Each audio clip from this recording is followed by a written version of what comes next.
We are live and welcome to another episode of the Qué Pasó podcast. How's everyone doing tonight? Fine. Everything great. Perfect. We have a guest who isn't Latino. Well, Finally. finally. Okay, everyone. He is Thomas. He's from Sweden, and as you may know, today there is an election going on. Well, today for us, yesterday for them. There's an election going on there, and it's basically every major political position in play, right, Thomas? I think the Swedish police just caught him. Yeah. Do you have a license for that podcast? Is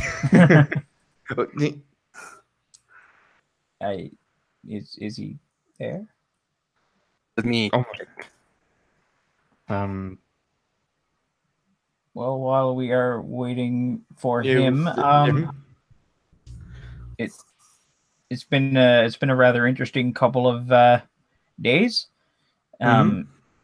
Somebody got stabbed. Yes, yeah. Meanwhile, the other candidate is hiding in the mountains, scared to death of Freemasons. I wish that was a joke. Yeah, which one is, by the way? Let me. I mean, the only one the one who's scared of. I'm sorry, the one who's scared of the Freemasons. I'm just trying to remember who it is because he's like Corporal somebody. Like his nickname is like Cabo, because he's like a Cabo Daciolo. That's who he is. He is the one who believes that the Freemasons are after him because he, according to my anonymous Brazilian source, who is quite into politics there, he has said that he is going on a spiritual retreat of prayers and that he is afraid that if he stays in the open, the Freemasons will kill him. During a debate, he suggested that the left is trying to create the Union of Socialist Soviet Republics of South America, which is not untrue. But I mean, it's not the way it is. What the hell? I mean, I know. You need to take advice from Bolsonaro. I mean, he got away with it and got stabbed, basically. Now, what makes me laugh about this is that so when I start listening about the Brazilian general election, the first thing that I really notice is that there's only one candidate that has at least a clear advantage to win, and that one is Jair Bolsonaro. And I don't believe many people believe that he will be president, but there is many of the recent polls and many of the recent information says that he could arrive to the second round, because in Brazil the election says that there's a first round, and if a candidate doesn't have like the 50% half of the votes, there is a second round, and that is done in almost all Latin American countries. And so when I started reading about this, they say that the only guy who really toppled this election was Lula. Now we know where Lula is, basically. But basically, what happened is that now I think it was the Chamber of Deputies actually has forbidden Lula from taking part of the election. So Bolsonaro is basically the strongest candidate to win. Now, personally, I don't like him. He's a type of politician that I've always despised. Extremely far right, extremely Catholic. He's just an idiot, to be honest. He's Trump, but without any of the business acumen. And he has been he was like a senator, and before that, during the military dictatorship, he trained as a paratrooper in the army. He was an artillery paratrooper captain. So yes. But he also admires Alberto Fujimori, which gives him some small points in my book. because he literally said Fujimori had it right, and usually that's not a very popular thing to say. No, it's not. Yeah, well, Fujimori was, as everyone may remember, one of the most controversial presidents of Latin America in the 90s. Mm-hmm. Sorry. Yep. The thing with him is at least with Bolsonaro is that I'm being starting to see this pattern. For example, here in Chile, we have a guy who is basically like him. Now the difference is that the guy we have here, who is Jose Antonio Cast, Jose Antonio Cast, he hasn't quite the reach that Bolsonaro has, at least in the politics area. But overall, I've been talking to some people who are Brazilians in a Discord server I'm in, and they say that Bolsonaro has probably a shot at winning. Now, the other candidates are actually none of them are actually can have reached the level he has. I mean, the only one I've heard people talking about is Marina Silva, who she is from the what is the name of the party? She's from like the Green Party in Brazil. And well, she has been trying to get to the presidency. Like I think I've seen like 3 times, but many people don't have a lot of faith on her. Yeah, it's well, I don't understand why she that was it's a person of the same line as Lula and Dilma Rousseff. Lula is not throwing his support behind her. I don't know what exactly what he sees in her to not support her more openly. I don't know, but also you have to consider that some of the things that Bolsonaro has proposed, at least in general, to the Brazilian public, are things that are very quite attractive. For example, I've read that he proposes to lower the age of I think it was criminality. I think so. What basically happened is that Brazil has a problem with gang members. Many of them are 16-year-olds. Yeah. And the problem is that I think now the Brazilian system doesn't allow them to be charged with any kind of crime, theft, of murder like adults, like they do with the adults. So what he wants to do is lower the age, and those kids are going to be basically given a trial like adults do. And that seemed very attractive, particularly in a country like Brazil, which is ridden with violence. In fact, yes.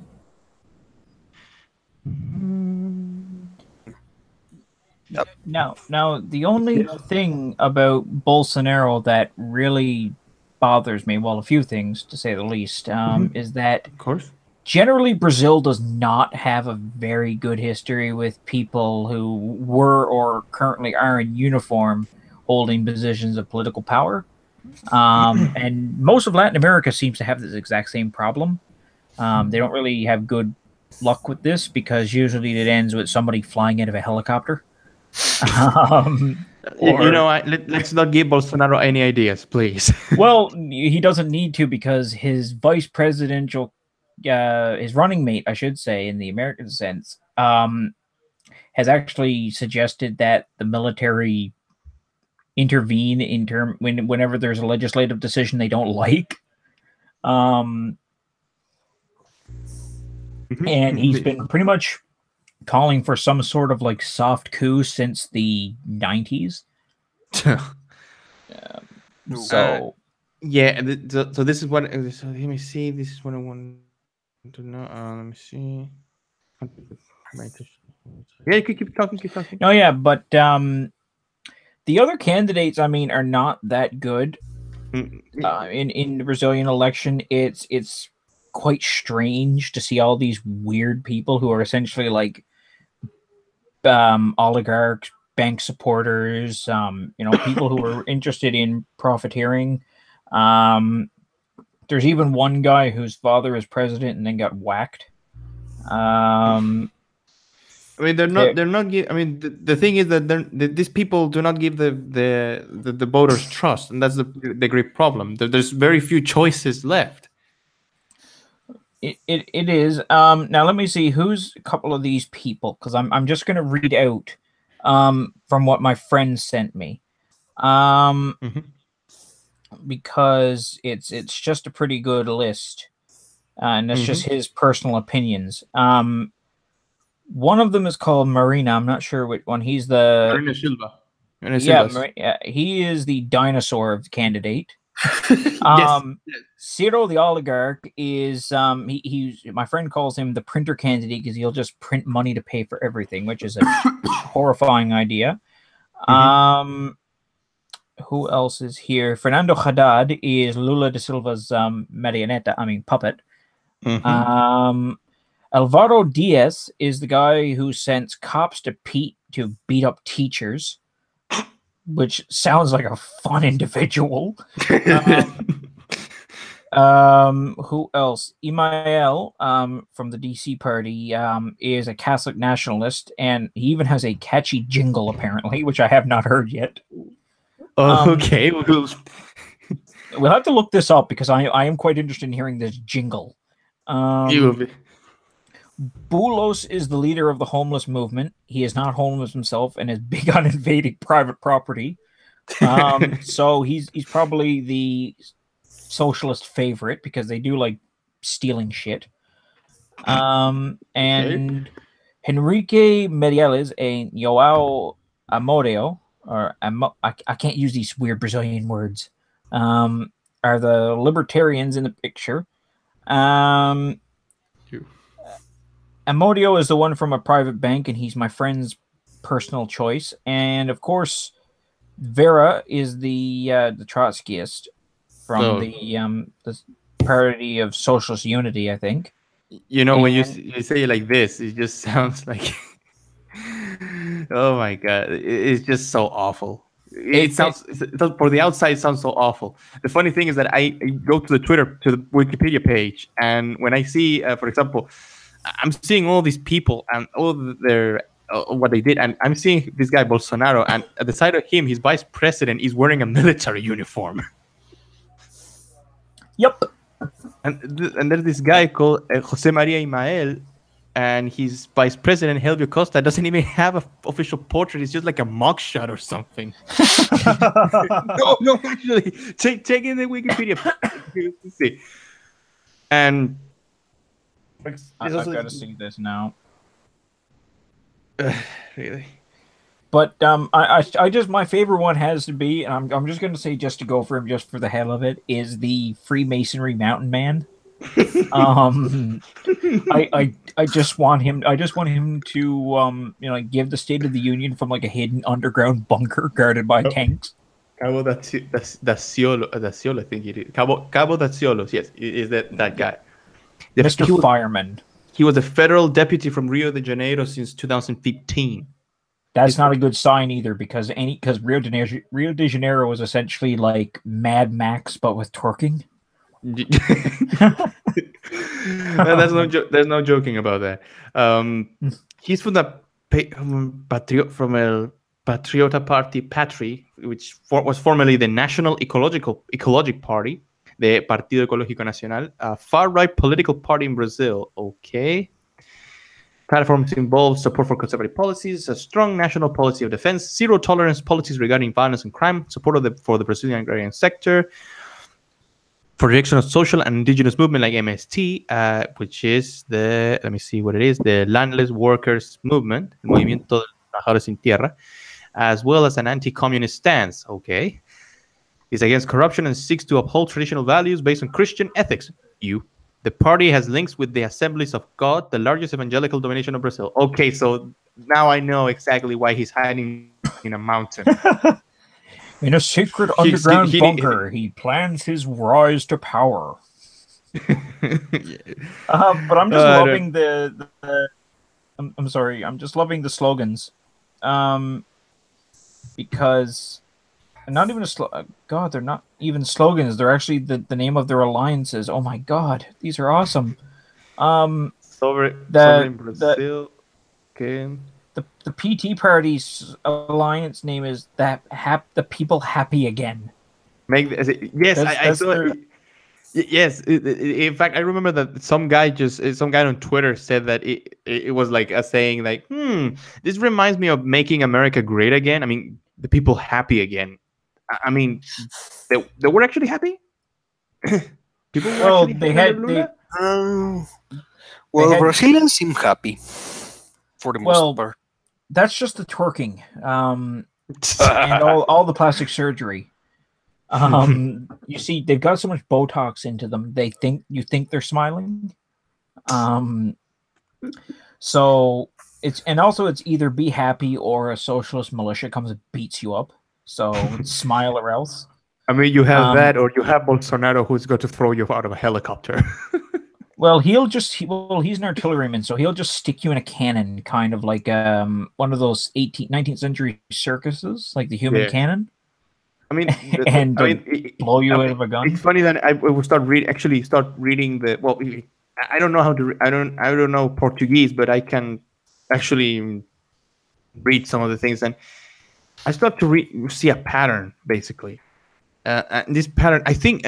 Well, I won't say that he's being in the same way criticized like Trump was, but in some way, many people have accused him of the similar things Trump was accused.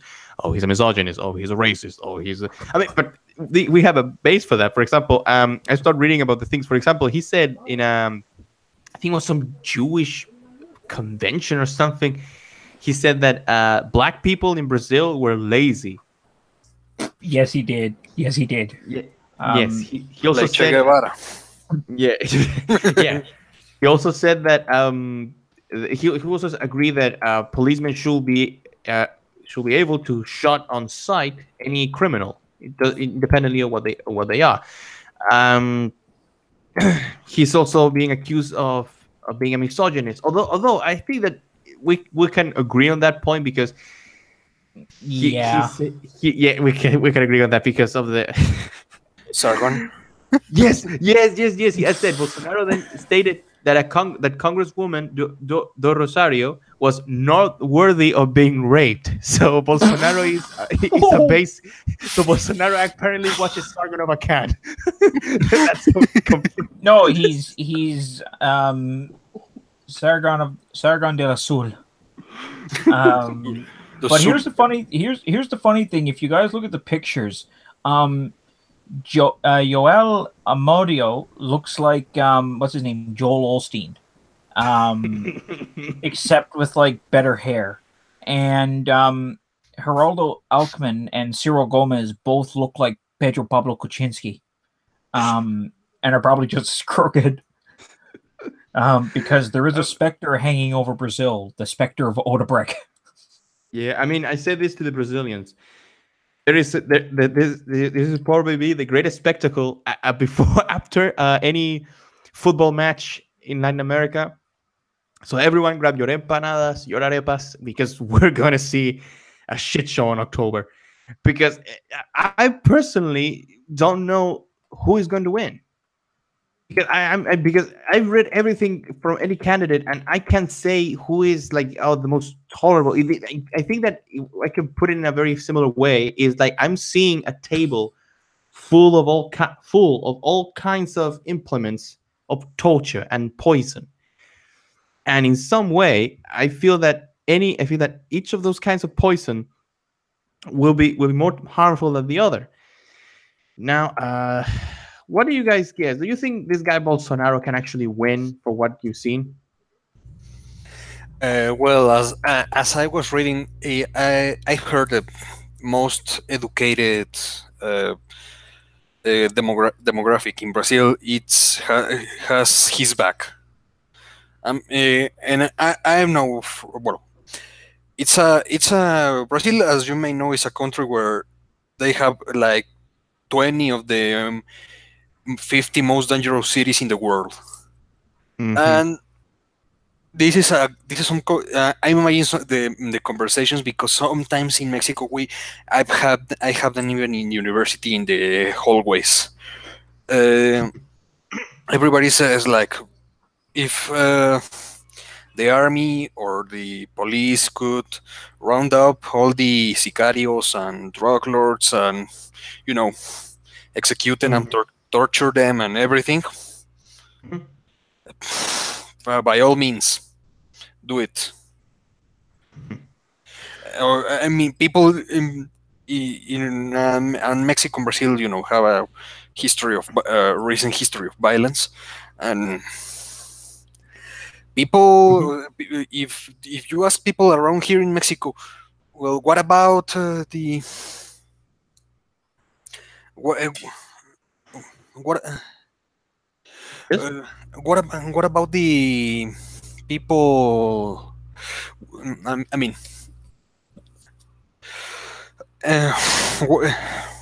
what about all the victims, because the the legal criminal system, it's tend to be painfully slow, and sometimes they go out for, you know, technicalities. Yes. No, but I agree with that. I agree with.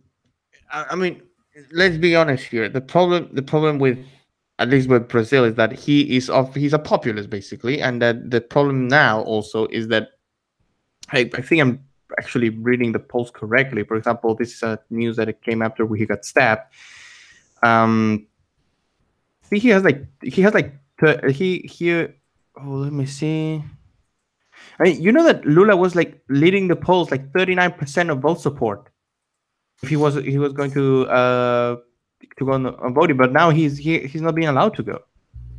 And that's something I actually said to I was speaking in some people, my family. I said the thing is that Lula was the only guy who could turn this election sideways, but now he is not here. What basically happened was that now they have handed over this guy the election. Now the election is, if I'm not wrong, like in the 8th of October, basically. But honestly, this will be a show. This will be a show to be reckoned with, because I feel that if Bolsonaro wins, we might see a similar scenario to what happened in the U.S. We'll see a hashtag not my president. We will see basically the same thing that happened in the U.S. Now, I don't want to sound pessimistic, but I think that for example, that Marina Silva, she doesn't sound that bad. Obviously, she sounds like more of a less of someone I will put my money on. But my issue, and I think we should have a conversation with people from Brazil, another stream, to talk about this subject, because I want to know what is their opinion in this election cycle. So I think Thomas has problems getting into the show. I think he has to do something with the Swedish police. Yeah, because he should have everything. Yeah, it's that I believe that the Swedish police have taken his microphone and stomped on it. Yeah, but yeah. By the way, I just realized that the Christian Democracy's vice presidential candidate, it looks like a mugshot of somebody who has robbed a like an armored car or something like that, and they're just going on a police sketch. yeah, I saw it. It's funny. Or it looks like. Sorry, go on. So I am recently on Twitter, and I'm looking at what is going on with the Swedish elections. And Swedish election result from no-go zone of Rinkeby, with over 90% migrant population, socialist 77%, left and communist 12%, Greens 3%, Swedish Democrats 3%. Looks like the left. Yeah, it looks like the left mass migration policies are paying off. I mean, it really doesn't amaze me that that most migrants will vote for the party that actually let them in. So now I'm looking at the hashtag Val to 2018 that is speaking about the Sweden's poll. Now, if we have Thomas here, this is the problem. I because I don't know exactly who is supposedly to who we should be will be hoping they win. Now, I saw news recently that somehow someone supposedly said that there was a former ex-neo-Nazi winning. I don't know who. And let me see this. So, according to second exit poll on Sweden, the Social Democrats are on top, with the Swedish Democrats second. Now, if I see correctly, the Social Democrats are led by this guy Stefan Löfven. So let me see. What I can gather, this guy Stefan Löfven wait. I think I could hear him. Thomas? Thomas? Thought I could hear him for a second. Oh my god! Why? Why this? Why is this happening? I mean, I wanted to know about this, about the elections, and now they, I don't know. So let me see. Stefan Löfven, European crisis, foreign policy. I just love how they're saying that everything is the far right, and everyone is now panicking about fascism in Sweden. I mean, I'm seeing in Twitter, and some guy they're saying that 20%. Some guy tweeted 20% of Swedes voting for far right Nazi sympathizing party, and I think that's the SD, the Social Democrats, because I keep seeing tweets about hoping the Social Democrats lose, and Sweden Democrats, I think it is. Sweden Democrats, yes, and. Honestly, the thing that this kind of election shows actually is, first of all, the effects of mass migration. Because let's be honest with this: most of the people who are voting are migrants, and they really want to stay where they are, living out of the. Okay, so this guy, so Peter Sweden, I think you guys know him. He's he's pretty much I can't tolerate this guy. So he says, prediction: the right-wing Swedish Democrats will become the biggest party in the election today.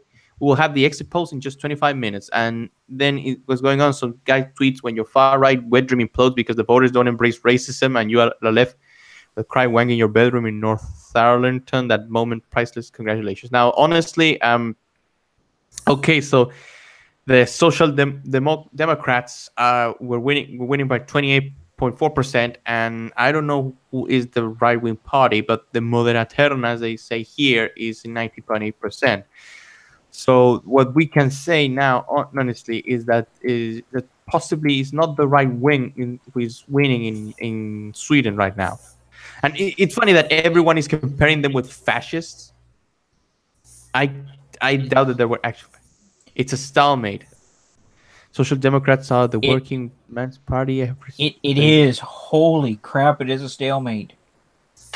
This is wondrous. I'm just... But is the Sweden Democrats, Dom, as well? I guess we're going to have to read what he's saying to our viewers. Yeah, because there are two blocks, okay? But my question to you, Thomas, is okay, so this is Democrat. Who is the party? Who is like the party who has in its majority embraced an anti-immigration stance, like the one who wants to reduce migration and to do something with the excess amount of migrants that have been pouring in Sweden? That's my question. Swedish Democrats. Swedish Democrats, okay. And let me see the polls for the. They got 17% of the vote, which is not too bad. Coming soon, really? Rinkeby explodes. Yeah, probably. In fact, I don't know what has stopped the migrants to just create their own caliphate in Sweden, considering that the one day I read cold. Yeah, one time I read reports that so here BBC News like 1 hour ago, Swedish election, main blocks neck and neck as nationalists gain.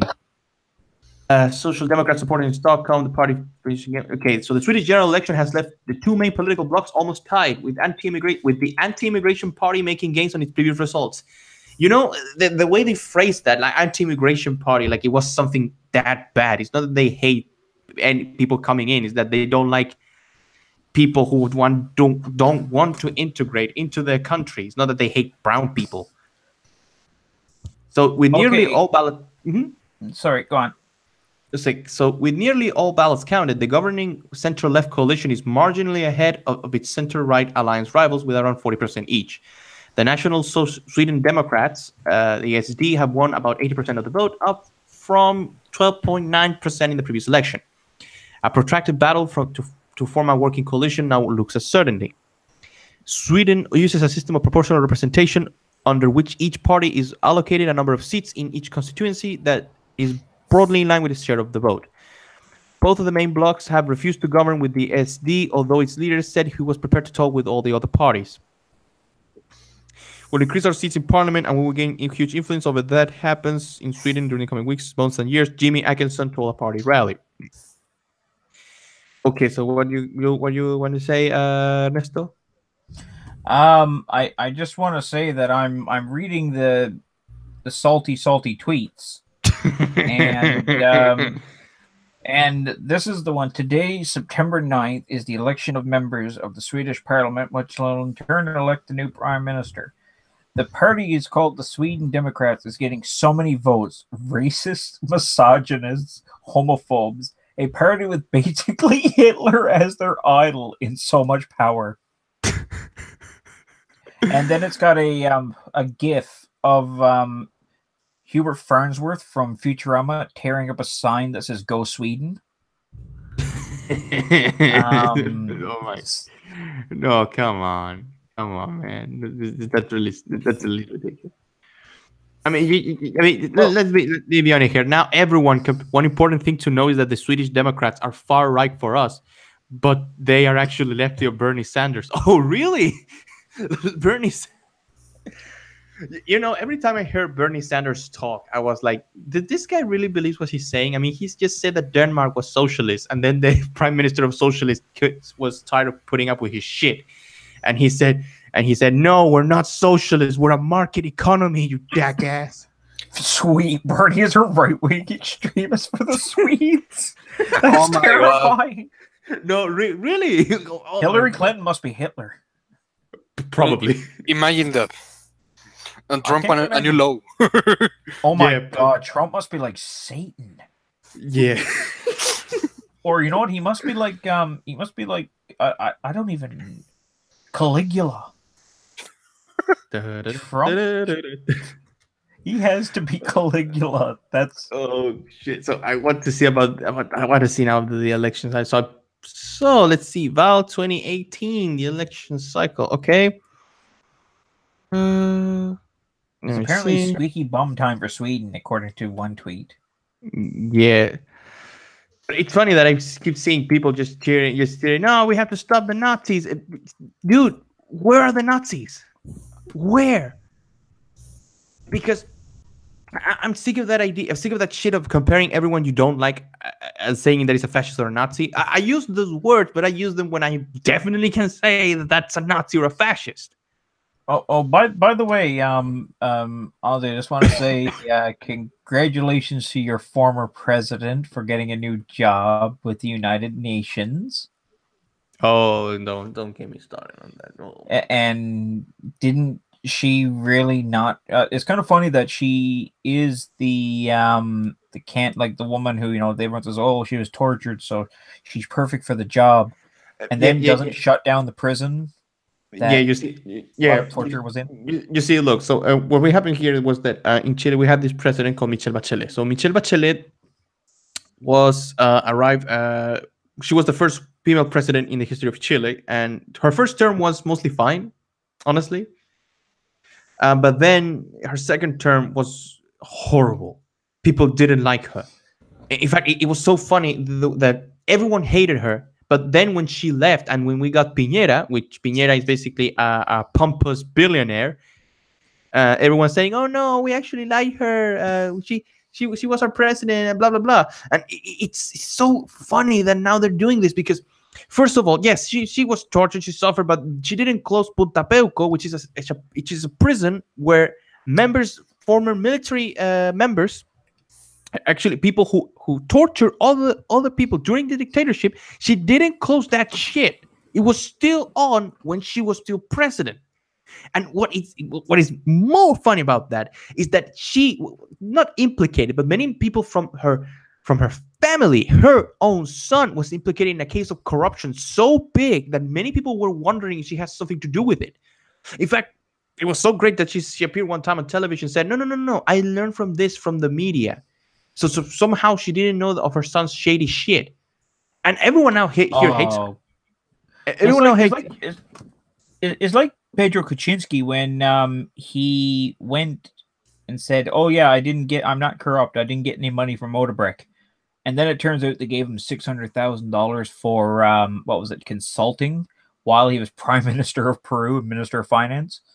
But by the way, I just want to touch on another topic that we plan to do tonight, which is Brett Kavanaugh. Until we'll touch back on Sweden in another second there. I don't know. Honestly, I don't know nothing about Kavanaugh. So if you know, just talk about it. I'm just gonna keep checking things about the election. Yeah, that'd be good because he is apparently the greatest Hitler who has ever Hitlered in the history of Hitler. And he is going to, I don't know, destroy all the Mexicans. So look out, Eduardo. You're next on his evil list. The brown solution, the solution to the brown problem. I have my machete right by my side. Don't worry. The only person who can help us is the guy who played Machete. Oh yeah, he was a fucking badass. I don't think he likes us. He's from the Caribbean, and the people from the Caribbean doesn't like Mexicans a lot. He has his own taco company though, which is awesome. But here's the thing, and this is one of from the confirmations, and this is from CBC Radio, which is Canadian Broadcasting Corporation. So you know it's gonna be fair and balanced. Brett Kavanaugh tried to stop undocumented teen from getting an abortion in America. What? Yeah, let me see. U.S. Supreme Court nominee Brett Kavanaugh tried to stop an undocumented pregnant teenage immigrant from getting an abortion, says the lawyer who acted as her guardian. Rochelle Garza testified at the fourth and final day of Senate confirmation hearings for Brett Kavanaugh on Friday. She was court-appointed guardian to Jane Doe, a 17-year-old who entered the United States without any family in 2017. Doe wanted an abortion, and she had the permission of a court-appointed guardian, but because she was in federal custody, the government objected. She had to overcome several legal obstacles, including a temporary delay imposed by a 3-judge appeals court panel that included Kavanaugh. She did, however, have the abortion on October 25th in Texas, or as the Mexicans would call it, Tejas. Just trying to sound like a gringo for a second. In a day after U.S. Appeals Court ruled against the Trump administration's objections. The Supreme Court has since thrown out their ruling, voiding any precedent it may have set. Garza says the role Kavanaugh played in the saga makes him an anti-abortion judge in her eyes. And the reason I actually don't see it is that I see it as a matter of she wants an abortion that the state should not have to pay for because the state of the United States of America and by default the state of Texas has no obligation to pay for this. And I mean there is an abortion in very limited cases is actually life-saving procedure, if you can say that, but it's not how would you say it? Sorry, I'm looking for the word. It's not because abortion is illegal in Mexico, I believe. In some places. Mm-hmm. Well, there's always but Tijuana. I mean, an abortion is not an essential medical procedure. Like it could be, you get appendicitis and then you need a surgery. No, no, no. It's abortions tend to be really elective in most cases. Now, are they taxpayer funded? Exactly, and No, but are they? Does the taxpayer of Mexico pay for the abortions? for example, in Mexico City, Mm-hmm. which is the only place where you can get an abortion legally here in Mexico, you can go to a public hospital and get it. Wow. But you need to have social security and all, or private clinics. Like I think Planned Parenthood have some stuff like that down there. The problem is that the health health system in Mexico City can just know about their calculations are that they just know about one abortion of every 10. They don't know where people is getting the other 9 abortions. That's terrifying, to be honest, because And the death rate of women dying, the rate of women dying in abortions is higher than the rest of the country. that's incredibly sad. It is, and I mean, it's people is realizing that it's as a public politic is not as effective as it could be. So now that in the past weeks, Pablo here experienced the rage of the feminists in the southernmost part of the world, in Argentina and Chile, fighting for their abortion rights. They say that they want to avoid women dying from illegal abortions. Well, in Mexico City, where it's legal, it's not happening. It has gone up, the number of women that die from abortions. Well, that's the argument they use here in Canada to make it be on the taxpayer dollar, that we need to have taxpayer funded abortions. And now, personally, as someone who has somewhat libertarian leanings, I can't tell people that you should have an abortion or you shouldn't, because it's not my job. But I keep up with that. Personally, I'm opposed to it. But as someone who believes in the right to choose, I can't argue with somebody, because if you make up your mind, you're gonna do something either way. That's generally how it will work. But I believe that the state should not pay for it, because it is not my responsibility to, as it were, and this might sound a bit odd or sound a bit cruel, fix your mistake. It's not the state's obligation. But either way, though, back to the subject at hand, which is, of course, the lovely, fair-haired Brett Kavanaugh. His whole confirmation has been a literal shit show. You've got people jumping up and down and screaming and roaring and interrupting the proceedings. You've got the Democrats literally every 5 minutes trying to throw a wrench into it. And the only reason the Democrats want to do this is because they want to hold out till the November elections. And then they think somehow they're going to gain power in either the House or the Senate. And the secret is they're not going to get either one. So they're just really just playing a stalling game.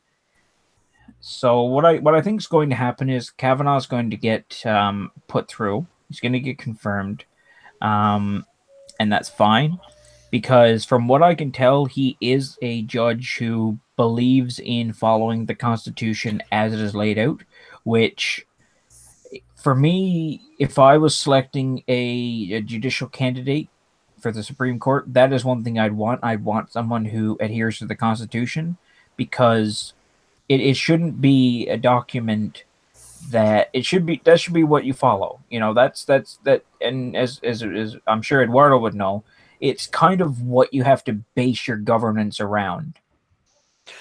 Well, there's something we say here. Well, our teacher of mine told us once. In the Latin legal system, the continental legal system, the one that we have here in Mexico or in Chile, the great jurists, the great minds that form the law and know how to use it and go and study it are the litigators, the lawyers, the people doing they're representing their clients. But in the Anglo-Saxon system, like in Canada or like in the United States, the United Kingdom, and all the Anglosphere, the great legal minds are the judges. If you want to argue with, maybe I can. I am almost sure that many of the senators that were interrogating this guy went to a law school, but wanting to argue law with a person that with the track record of this guy, being a judge, considered to get a seat in the Supreme Court, it's they are kicking way up, they are hitting way above their league.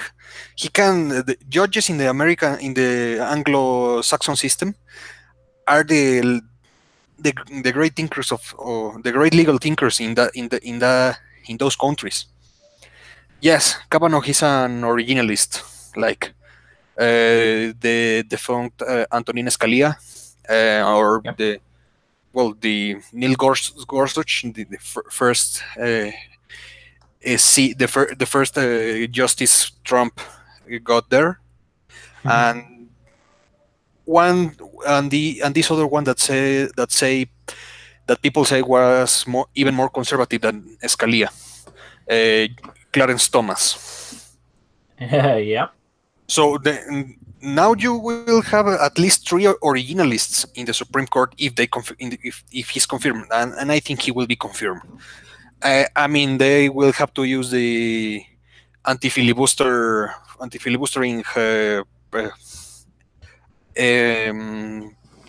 act to avoid the Democrats to just stall it. But it's gonna happen anyways. Yeah, it is, and I mean, I'm actually quite fine with having the originalists on the Supreme Court, like having that balance between your liberal people, because Ruth Bader Ginsburg, I believe, has said in the past that the Constitution that isn't really something you have to follow. It's just a basic outline. I might be wrong. I'm just trying to recall from memory, and I don't believe that's true, because and there's no, like, the Constitution, in my belief, in terms of the U.S. system, should never be considered out of date, because I think even today, I mean, it's a 200-something-year-old document, but by God, it's such a relevant and revolutionary document even now. I think following the Constitution within the region, delegate, like, what powers that are not delegated to the federal government are delegated to the states. I think that's the way it should be. And if I had my way, they wouldn't even have a Department of Education, because that's not in the Constitution. But that's all it is. I mean, either way, I personally don't see any problem with Brett Kavanaugh. He seems like a solid originalist judge. He's not making any controversial decisions. He's following he's what the Democrats would probably want. As someone who's to be against Trump, someone who believes in the Constitution, believes in following it, because that would mean that Trump has to follow the rules of the Constitution. Now, if you want a leftist judge, like they've had in the past, like what's her name, Sonia Sotomayor. Yeah, she's still there. Unfortunately, Gotta say, she knows about baseball. she's a Yankees fan, so. Yeah, that's not a compliment though. Come go on, Red Sox. What? Oh my god! I don't even watch baseball. I play cricket. Okay, I play a civilized sport next to football. By the way, go Alianza Lima. So anyway, and just to make Eduardo angry, go Cruz Azul. It's okay. Those are your feelings. Prepare to. No, your feelings, bitch. You're going. Cruz Azul tends to convert their fans into zombies.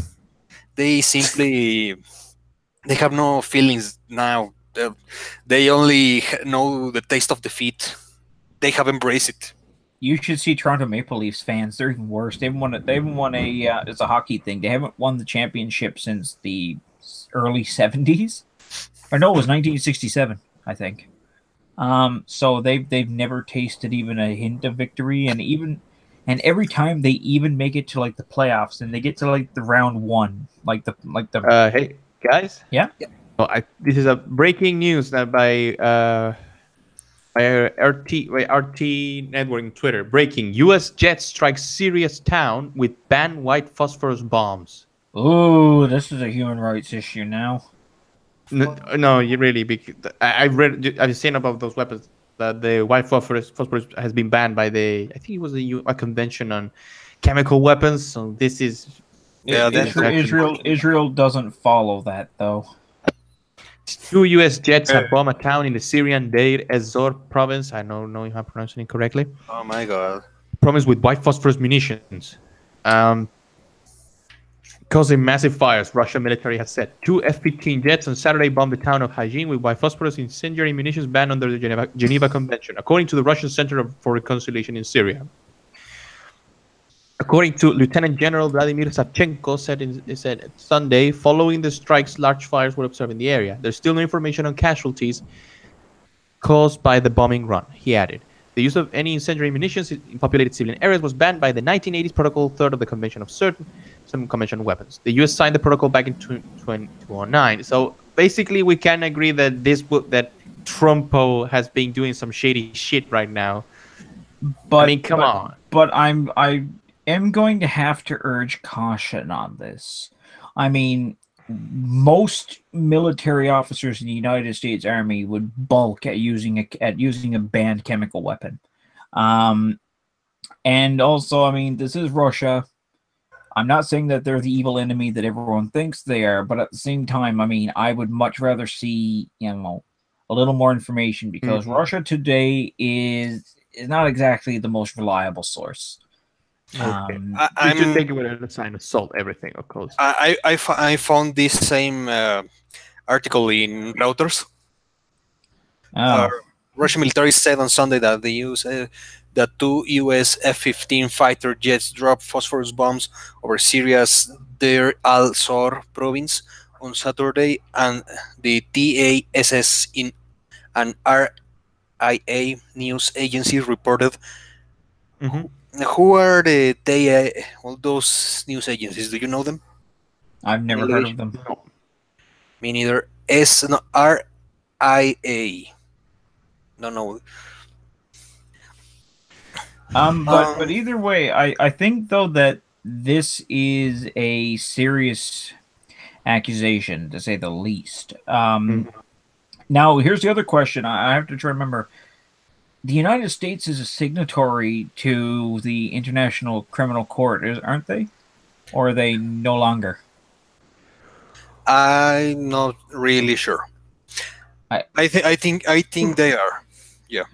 Because if this is the case, then the ICJ or the ICC has jurisdiction to investigate crimes against humanity, which using a banned chemical weapon generally is.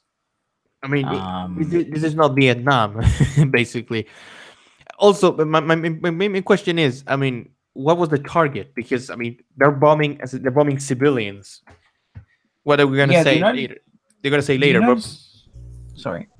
what are they gonna say later? I don't know. The town has had secretly housed the weapons of mass destruction. I mean, we did that in Iraq and it worked.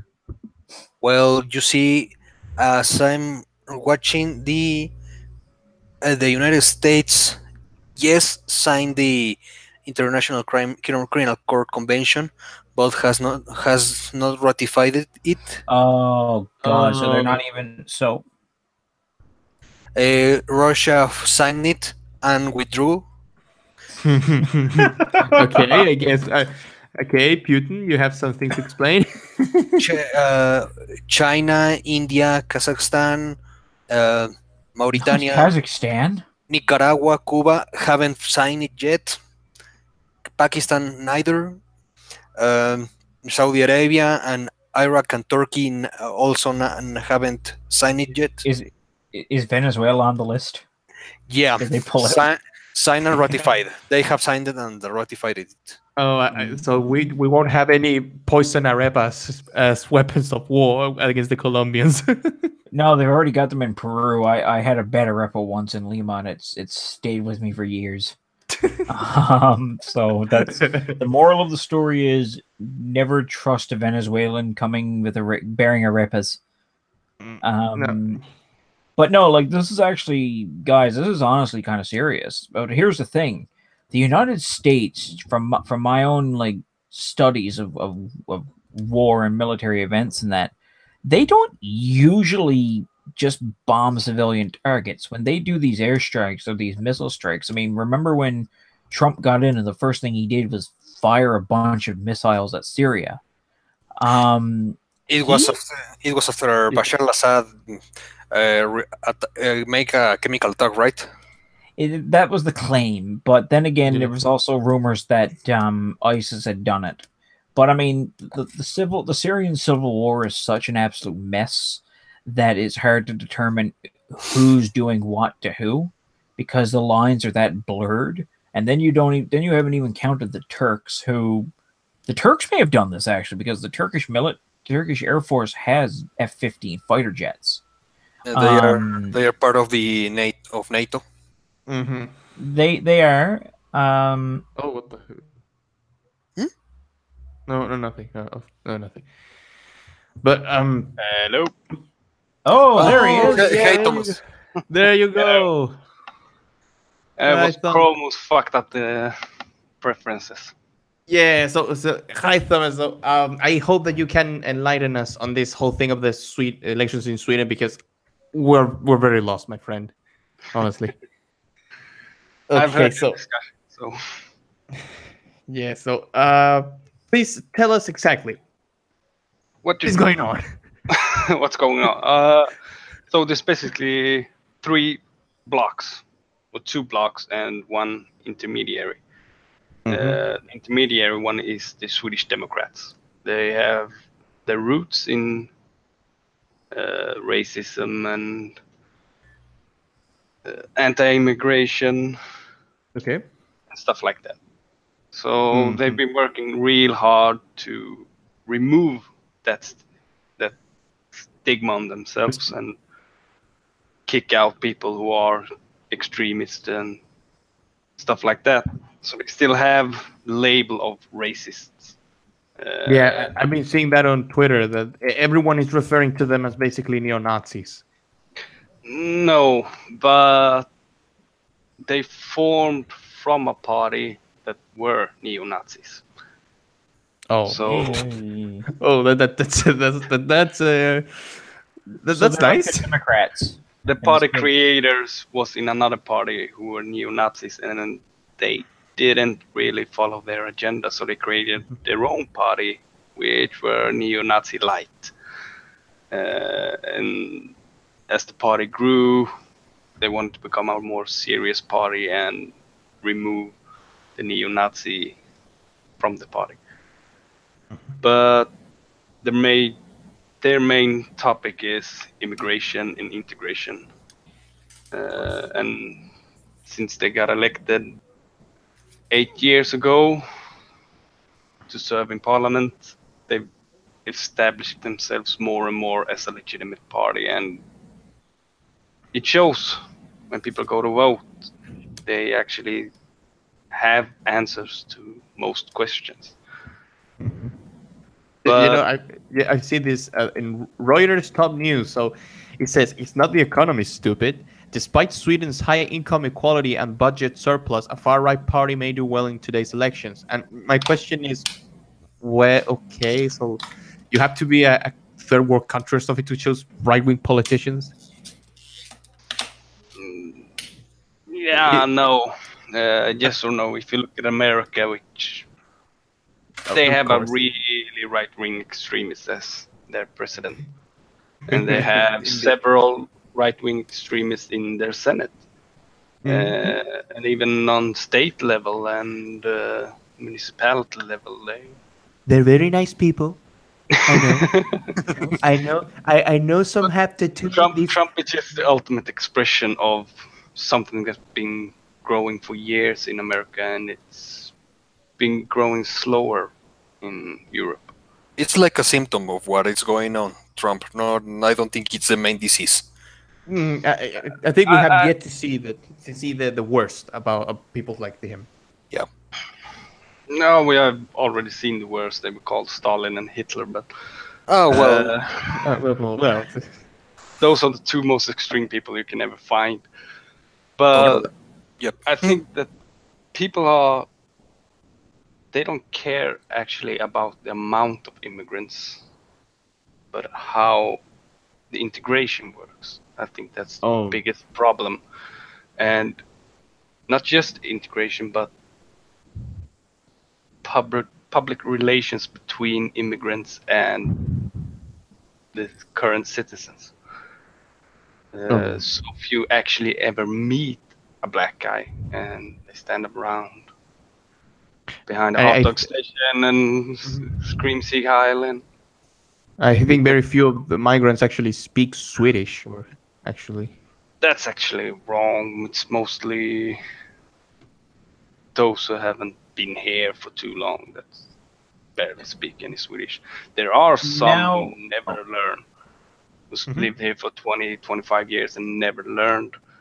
And that's also something that a lot of Swedes don't like. And even immigrants who have been here for 20, 30 years see the same problem, and they've gone through this integration and they don't like it. It's not a good integration system we have here. Yeah. No, but I mean, now I will just ask, with the the influx of migrants into Sweden, has the crime gone up? Has the the things we've heard about Sweden, like the car fires and that, and the rioting in Rinkeby, and even I hate Malmo, the rape capital of Europe. I've seen an article about that. The shootouts with the policemen. The crime hasn't gone up. It's actually down, but violent crimes and sex crimes are way up. Okay. But do you think, as a Swede yourself, do you think that the integration and assimilation should be, important to, reducing these tensions and these problems you have with, the quote unquote new Swedes? It is important because with the integration system we had, we almost created ghettos. Not the ghettos that they refer to them in the US, but the ghettos in Nazi Germany, where you stuff everyone from the same country into the same place. Give them some social welfare, some food, tell them this is where you go to buy your food, this is where you go to get your social welfare check, and just leave them. They have to find out everything on their own, and they've created kind of their own communities to help each other out to make it better in Sweden. And then we have extreme cases, like we had last year, a guy from Afghanistan with 3 wives and 16 children who were given 3 houses, one for each wife, in one of the most prestigious areas in Stockholm. And it's also being given approximately 10,000 euros each month. And For child support. Child support and social welfare. He's an extreme case, and he's not the only one. But isn't polygamy banned? Yes, it is. It's illegal in Sweden. So everyone's just asking, how the hell did you allow this? But no one has a good answer. But the fact is, if he and his 3 wives start working, they won't bring in 10,000 euros at all, nowhere near. Maybe around 8. So he would actually lose money to work. And he's not the only one. There are other extreme cases, especially among Somalian immigrants, where when they come here, they have 8, 10, 11 children, and they make more. Well, I've been seeing this lately. Like, I mean, I've seen a book that was made in Swedish for migrants, and I'll try to say the name in Swedish first, and then I'll give it the English name. It's Farfar har Furia Fruar, but it means Grandpa has 4 wives. that is the book, and it's a pro polygamy book that is written for, you know, people to apparently normalize this. And I thought it was a joke, but it's polygamy. It's a book. Polygamy has always existed in every corner of the world. Wherever you look, it exists in US, it exists in Canada, in South America. There are always people who want polygamy, but it's a really tiny percentage of people. You can barely call it a percentage, except for in the US, where they have a religious cult revolving around polygamy. So which party did you vote for, Thomas? I voted for the Social Democrats because it's the workers' man's party.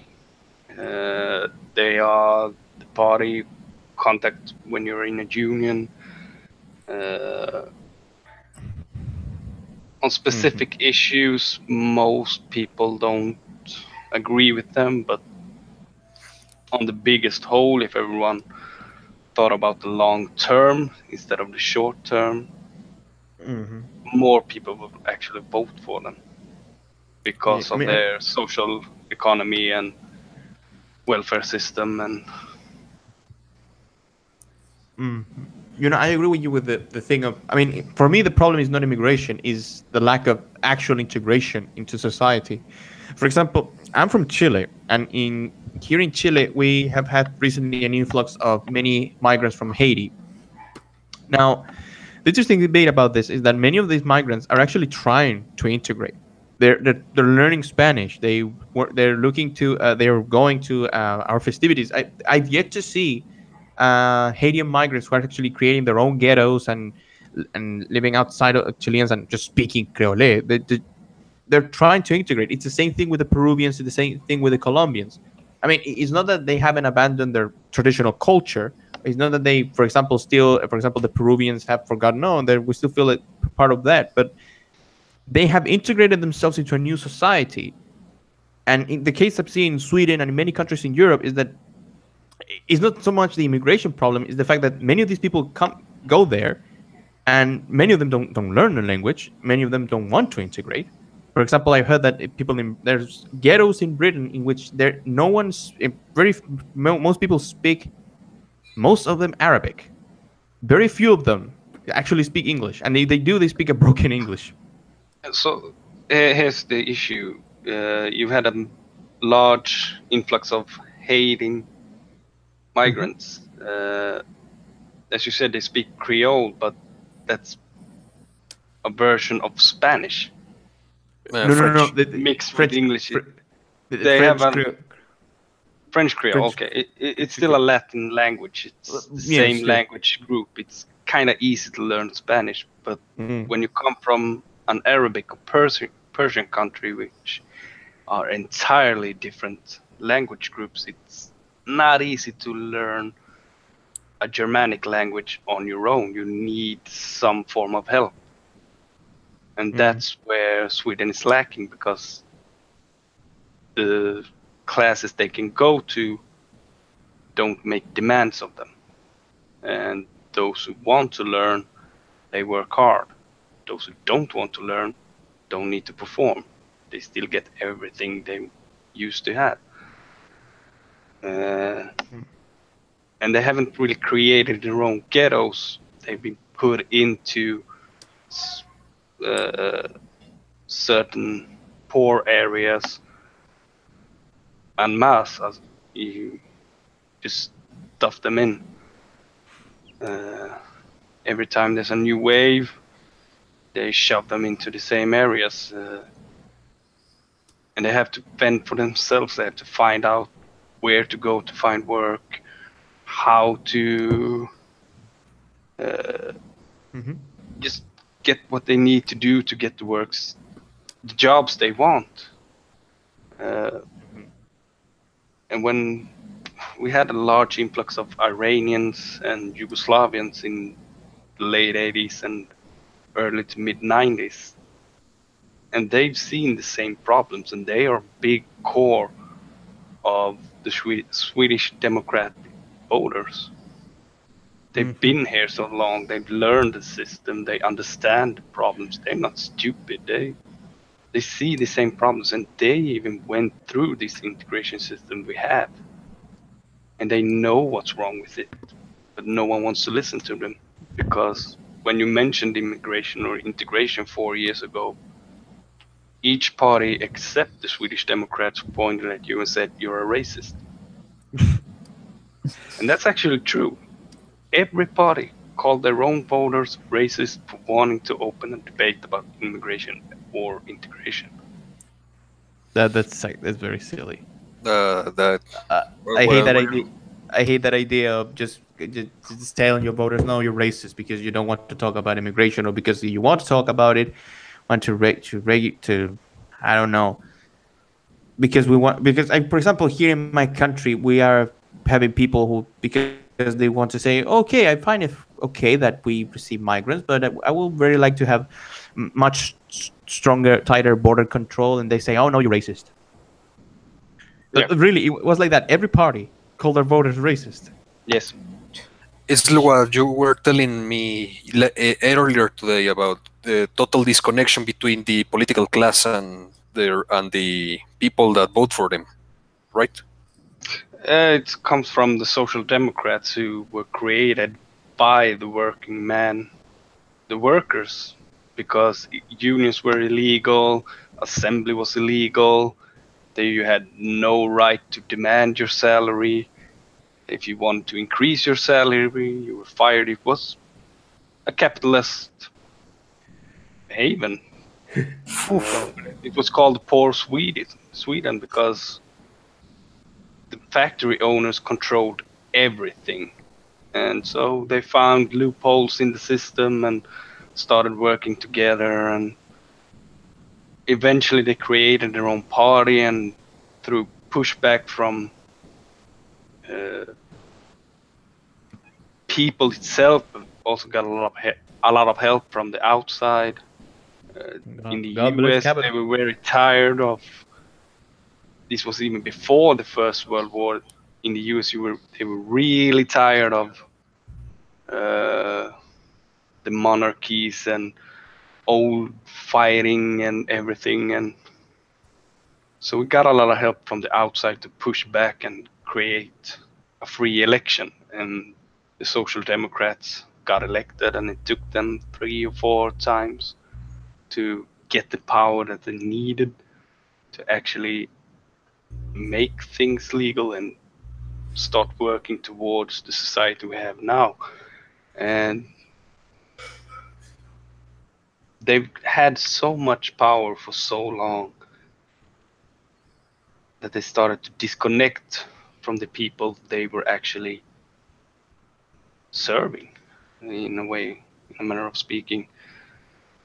They became a political elite trying to say what the working man needed.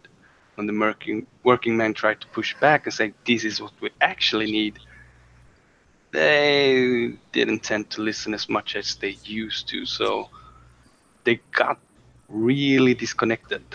And now they finally understood that you have to have an intense dialogue with the working class if you want to be the working class party.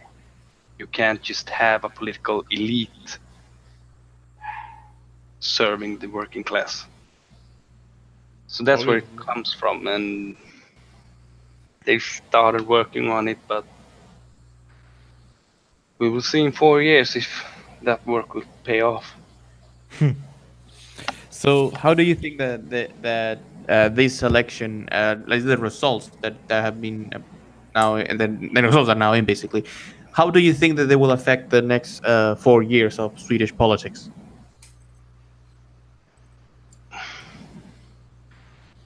The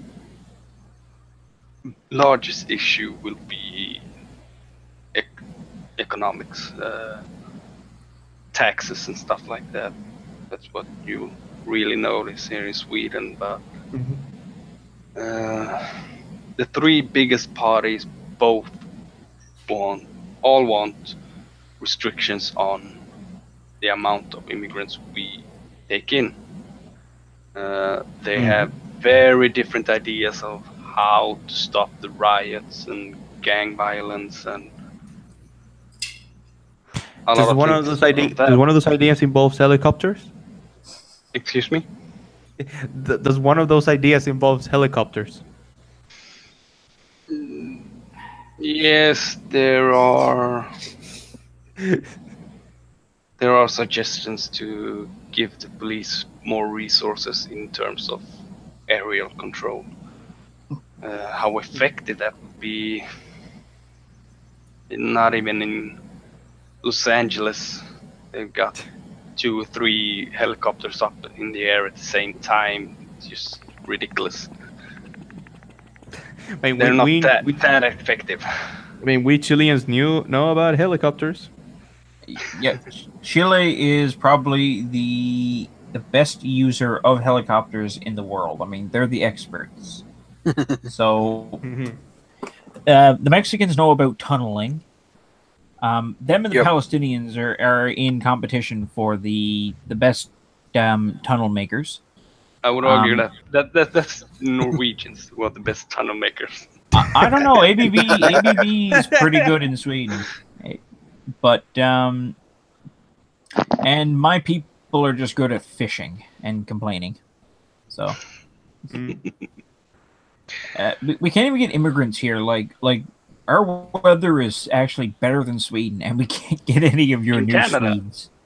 I live in Newfoundland. Have better weather than Sweden. I live in Newfoundland. You haven't seen anything. Where I live in Gothenburg, that's around the same height as. Gothenburg's the island, I believe, isn't it? No, it's further up.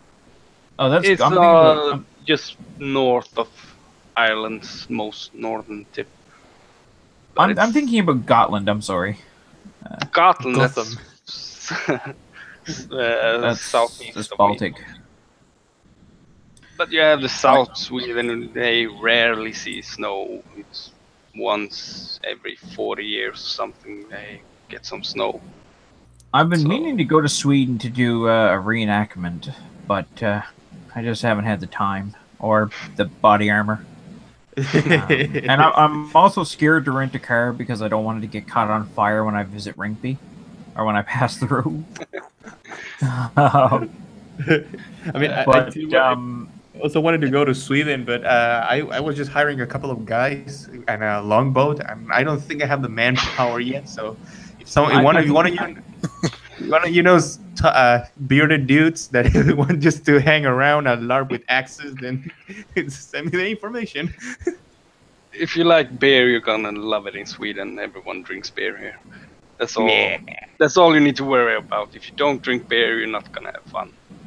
If you don't drink beer, you're not Swedish. There is one bearded Viking-looking guy that you can get to help you out, and that's Angry Foreigner. Oh yes, I've seen that guy. But well, funny thing is, he's like Bosnian. Ah, I've seen him. Yeah. I don't know what they call him in guys Swedish, I talked about the Yugoslavians who came here and voted for the Swedish Democrats. Basically, he's not alone. They are by the thousands voting for. It's mainly Iranians and Yugoslavians, but also a lot of Arabics are voting for them. So, but I mean, I think though that what's going on there, like back the people are, or the Sweden Democrat shows that people are angry with the way that the government has handled immigration into Sweden. Now, I'm not saying that all the immigrants are causing the crime, but the statistics from what I can gather do indicate that there is a certain responsibility. And I guess people are frustrated with it, and they need somewhere to get their anger out. And unfortunately, it's going to be towards the immigrants. Actually, the crimes, demographically, if you look, it's mainly poor people, as it is in all over the world. Poor people have more tendencies to become criminals because they're poor. But when you look at it, white poor people who commit crimes against non-white people who commit crimes, there's about the same amount of percentage, really. So immigrants are more prone to crime than Swedes are. It's the same percentage, it's just more immigrants are poor and live in poor areas. There are Swedes living there as well, and some of them are criminals, around the same percentage. And it's the same everywhere we go. If you go to America, in the ghettos, blacks have some percentage of criminals, and the whites in those areas represent the same amount of percentage as criminals. Interesting. So it's more of an economic issue more than a racial issue, but people tend to make it a racial issue because most of the poor are immigrants. So most of the criminals are immigrants.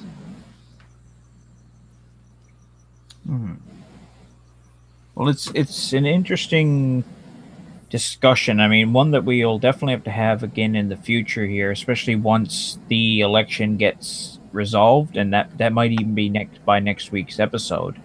And if you got the time in the future, we'd love to have you on again to kind of go into a little more, like kind of give us an update of Sweden, I don't know, like 30 days later. And hopefully, we'll have a little less mic problems.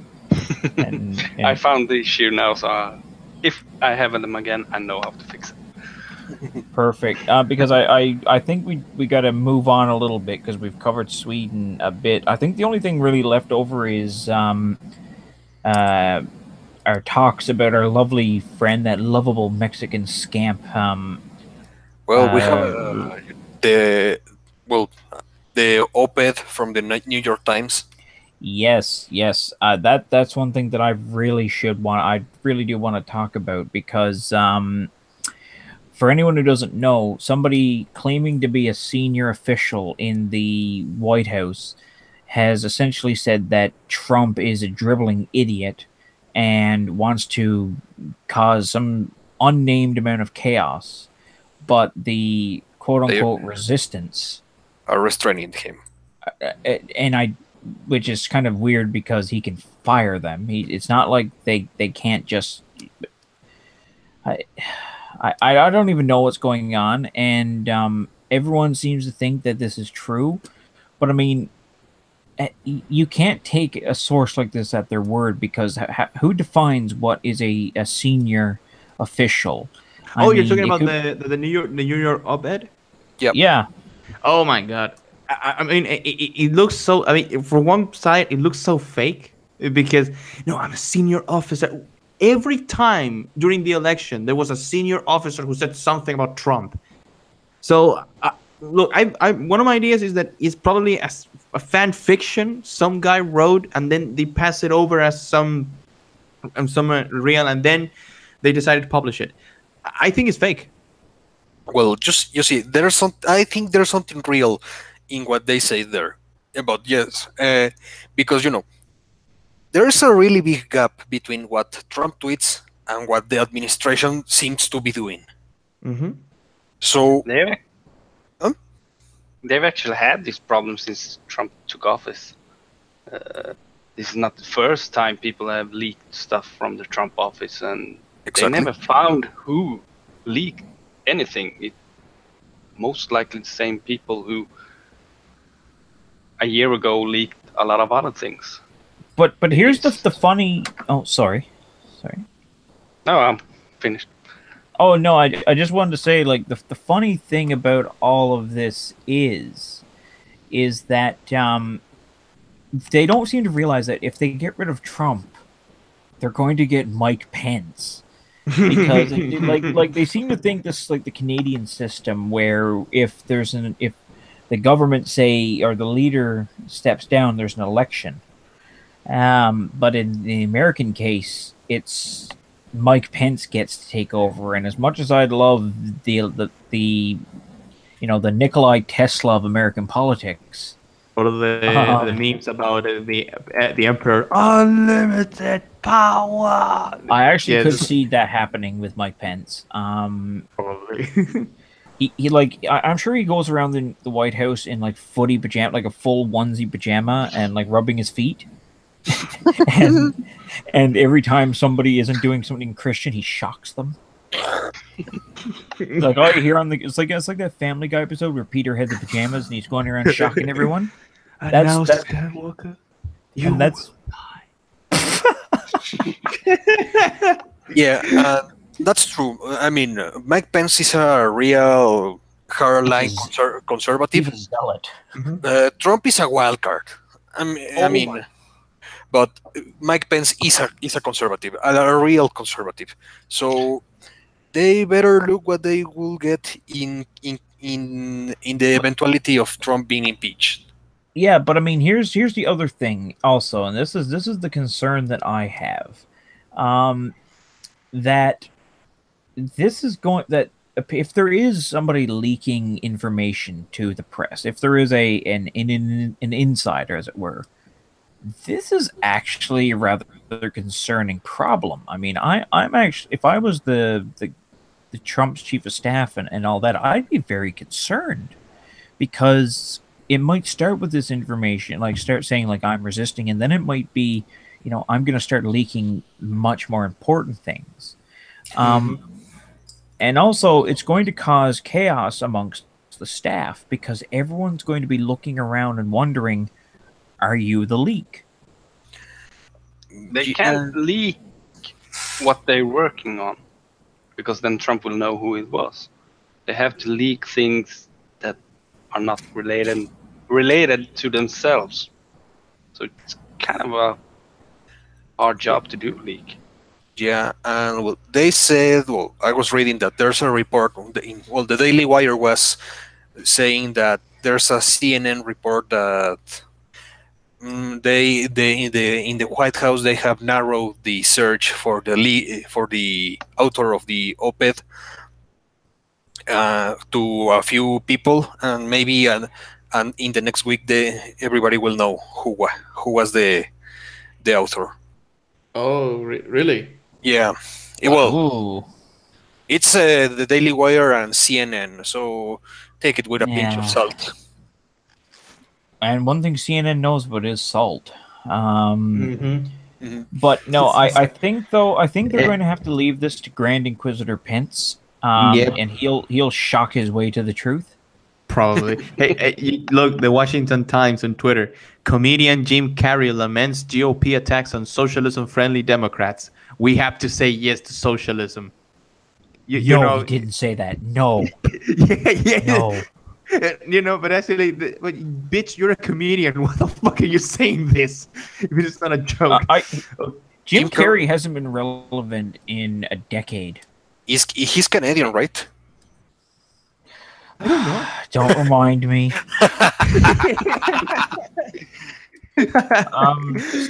Let me see. So, comedian Jim Carrey says Democrat. Fuck! I don't want to follow the Washington Times. It just puts me this bullshit thing. Why I have to follow every newspaper I want? Why I can't watch the news? Just simply like, yes, and let me press the link and then watch the news. Why I have to follow this thing? Oh my god! Every time they say no, if you sign up, I don't want to sign up. No, but you have to sign up to see the news. What? The Washington Times? Okay, so yeah, okay. So here it says. Comedian Jim Carrey says Democrats need to stop running from Republican attacks and say yes to socialism. We have to say yes to socialism to the world. Oh my god! Again, stop. Okay, but he basically says we have to say yes to socialism because it's the way forward. And one of the comments in the post, it says, "Go home, Canadian." Well, you have Justin Trudeau, Justin Bieber, Jim Carrey, Nickelback. Man. Oh my god, Nickelback. Don't remind us about Nickelback. We're getting over this, okay? I remember that I watched this video about Nickelback in a concert in Portugal. They were like in the second song, and they would start throwing rocks at them, and then it just says, "Okay, we're getting the Nickelbacks here, fan. Here's in Portugal." And everyone was like, "No, okay, are you sure? I mean, listen, guys, you want to hear some rock and roll, or you want to go home?" And they just keep throwing stones at them. And he says, "Okay, goodbye, good night." And then the vocalist just shows him the middle finger, and they leave. And I just start wondering, wait a second, why you will pay to go to a concert to throw rocks at someone? I mean, you would for Nickelback. I mean, I wouldn't spend money. The best way to actually show a guy that you don't like him is actually don't spend money on his show. I mean, why would go to throw rocks? Because it's Nickelback. And it's... Listen, I come from a country that had a rap group in the 90s called Swollen Members. Huh? Which sounds like a side effect of an STD, but yes. But yes, yeah, they were a band. They were a rap group. We also have Great Big Sea. Yeah.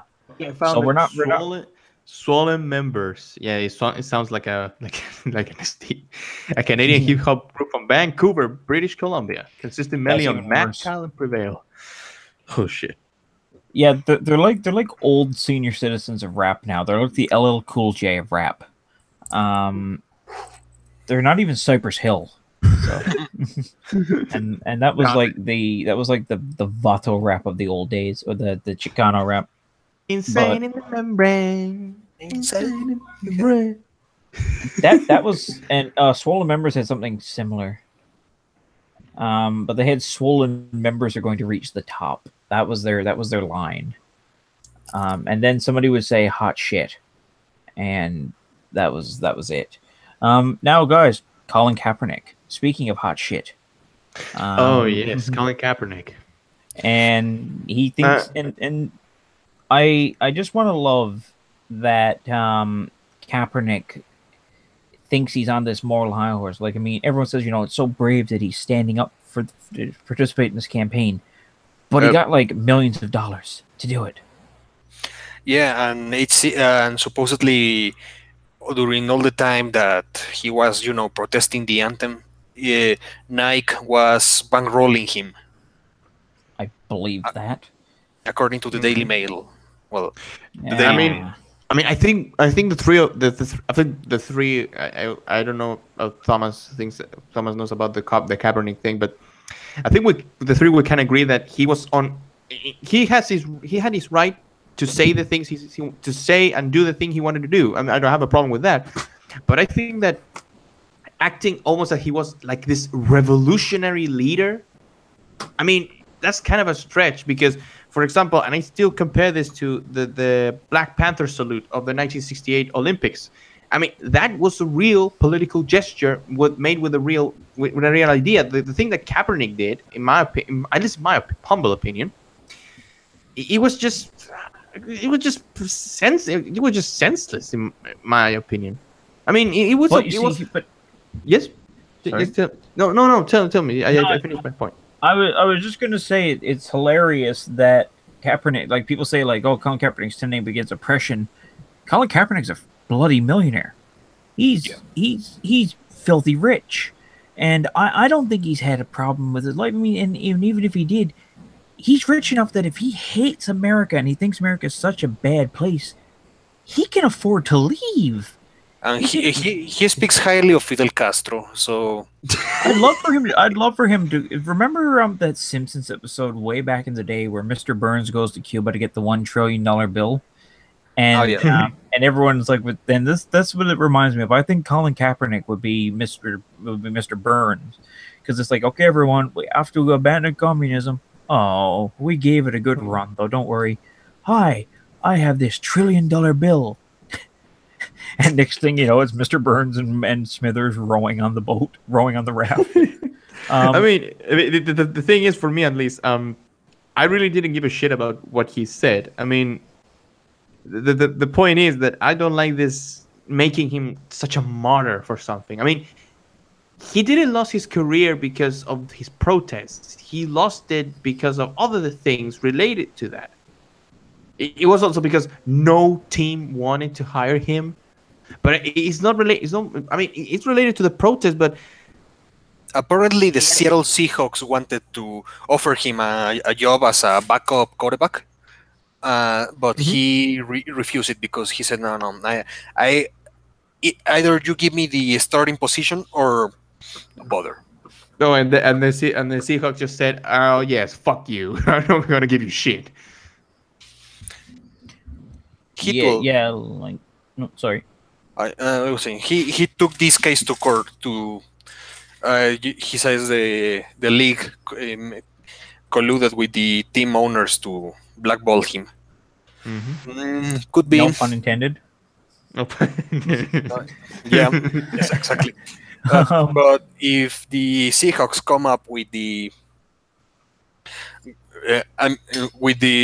proof that they offer him a job, his case can go down real easily. Also, a quarterback in that game is a really complicated position because it's basically your Lionel Messi or Cristiano Ronaldo of your team that you have to build the team around one single person. So if you buy a new quarterback, you necessarily need, to buy some other players too, to make him to fit the team to this guy, and he playing that position is really complicated. I mean, as a backup, he could do just fine. A starter, well, his days are over in the starting position, I think. I think that he's shot himself in the foot, but at the same time, I mean, he's filthy rich. He doesn't really have to worry about. He's not sitting there thinking, "My God, I need this job. If not, I'm gonna have to go work at McDonald's." Also, he let's say this, and full honestly, he's not oppressed. I mean, I think that black people in America have it. I think black people in America have it tough. It took time to me to realize that they have problems, and I think problems that we should really look into it to fix them. But I want to say this honestly: Colin Kaepernick and all the NFL players are not oppressed. They're filthy rich. No. They're filthy rich. The NFL is mostly black. You look at the numbers. I mean, look at the numbers of the NFL and the NBA. It's mostly black, and no one is talking that the white players feel marginalized. Don't forget MLB. Yeah. also. They win their money and they live greater lives.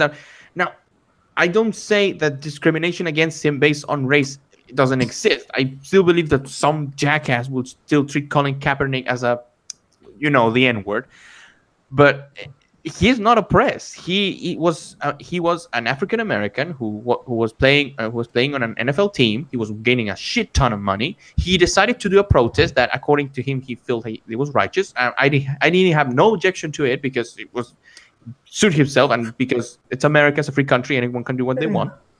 Yeah. Now the problem I have is that how people are painting him as a martyr.